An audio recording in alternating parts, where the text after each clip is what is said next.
Hi everyone, number one Marmaduke fan here. I haven't done a children's book review and recommend in a while, and I'm thinking about this one a lot because this is a new take on a much older character by the same author with a new artist.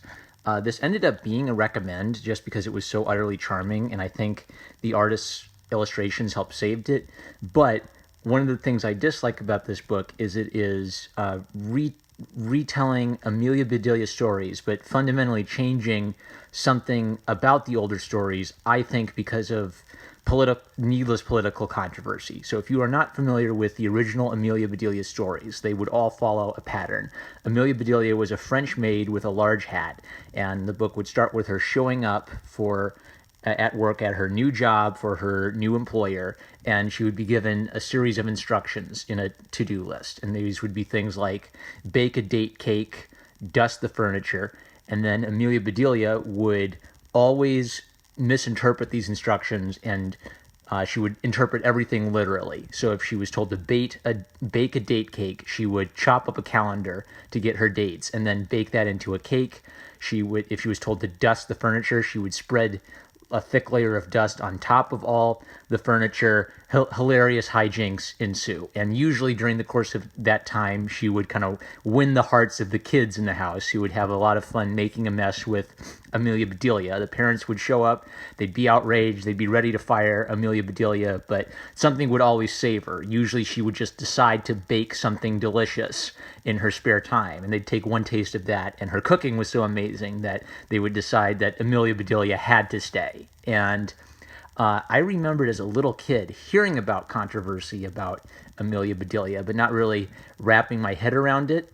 I tried to Google search to try to find out if there were any feminist controversies over this character, and the problem is there was some sort of Wikipedia hoax, and the bulk of the articles seemed to be that, or kind of like clickbaity articles, with weird headcanons about how she's a Time Lord from Doctor Who or what have you. But what I think the nature of the controversy was that she was essentially a dopey character who misinterpreted her instructions, and that I'm sure there was people being upset that she would save herself by being a good cook, right? Because the kitchen is seen as having a patriarchal context. So I am 100% sure there is a feminist angle on why the Amelia Bedelia of the 90s is essentially gone, and we have a kind of sanitized, G-rated, completely politically correct Amelia Bedelia today. Despite all that, I still recommend this book because I think it's charming, and I think it's an excellent example of, like, you could read this with your kids to kind of inspire them to go do some creative chalk drawings. But it's like I see the ghost of the original Amelia Bedelia character in here. And just like reading those terrible Samurai Jack comics, the whole time I wanted to go watch the actual Samurai Jack show, reading this, the only thing I can think of is just how much punch the politically incorrect Amelia Bedelia had. So Amelia Bedelia's mom says she's blue, and Amelia Bedelia, just like the young Amelia Bedelia of this book, just like the original Amelia Bedelia, doesn't understand turns of phrase and takes everything in a literal context. So that idea of the character is still here, but since it's not a maid who's messing up a house and creating all kinds of crazy hijinks, instead of Amelia Bedelia destroying everything, it's just Amelia Bedelia kind of politely misunderstanding common expressions that her parents use. So we will have a ball, and Amelia imagines her and her babysitter playing with balls. So it's not as destructive or politically incorrect. She's not misunderstanding something ridiculously and then doing something absolutely hilariously silly. She just has an idea in her head that's different than what her parents meant to express. So then Amelia Bedelia and her friends start doing chalk drawings, and their babysitter plays with them. Hold on, I want to skip forward a bit. They show different types of drawings you can make, like you can add drawings of roses near the garden. It's the style itself. Let's take a look at this. I'm going to skip some pages eventually, but just it's children's book illustration. So everything is kind of charmingly simplified to the most basic ideas to convey the characters. Good color separation, hair distinctions. So even though there's similarities in all the facial structures, you can still quickly distinguish the characters. A bright color palette. The illustrator saved this book for me. In the hands of a lesser illustrator, I would have just found this book completely tedious. But instead, what I just wish is I wish they wouldn't call it Amelia Bedelia, or I don't know. Maybe the idea is if she's a little girl, then she can't get as much trouble as she could when she was a maid and wrecking the whole house.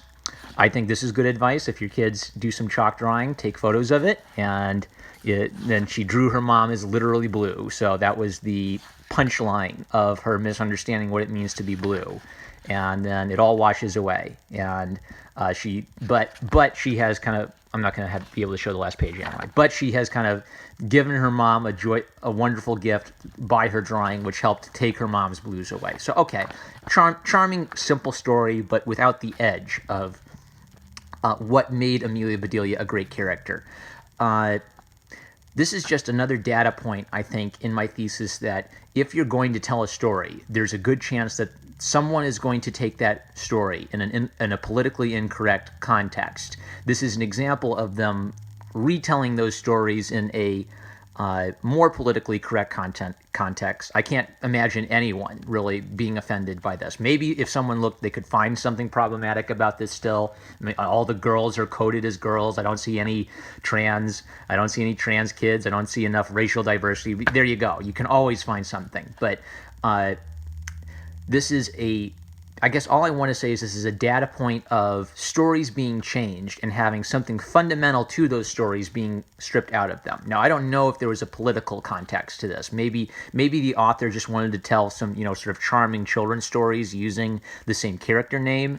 But what is obvious to me is that this is not the same character as the Amelia Bedelia of the 90s. That character is politically incorrect, both in how her flaw is essentially that she's oafish, that she doesn't understand common English expressions. And her redeeming characteristic is her kindness and her joy and her ability to cook. And her ability to cook is problematic because teaching girls that they need to be good cooks is patriarchy. So I have no doubt that was at least a contributing factor in that Amelia Bedelia transforming into this new character. I still recommend this. This is a charming book. This would give your kids ideas for chalk drawings to do, get them excited to do some chalk drawing, good advice for parents on how to document your kids' chalk drawings. And I am a sucker for books which not only show kids what the joys of doing art, but also give them ideas for what kinds of arts they can do. So make sure you get some chalks to go with this one when you read it to them, but also read the original Amelia Bedelia with your kids so that you can do an interesting compare-contrast between the Amelia Bedelia of then and the Amelia Bedelia of now. I'm #1 Marmaduke fan. Love you guys. Catch you later.